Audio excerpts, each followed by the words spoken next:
All right, so I've been working on my remote control car here. This is the controller for the Sneaker 3 from RadioShack. It's 49 megahertz, and I just wanted to verify that it actually works. Forward, backward, left, right,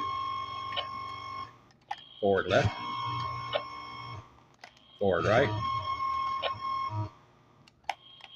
back, left, back, right. Oh, sorry, that was forward, right. Anyways, I can pick it up on the dongle, which is unique. It's set for AM and an FM receiver, unit in BC 245 XLT. Frequency in megahertz is 49.860, and that matches the crystal inside the transmitter.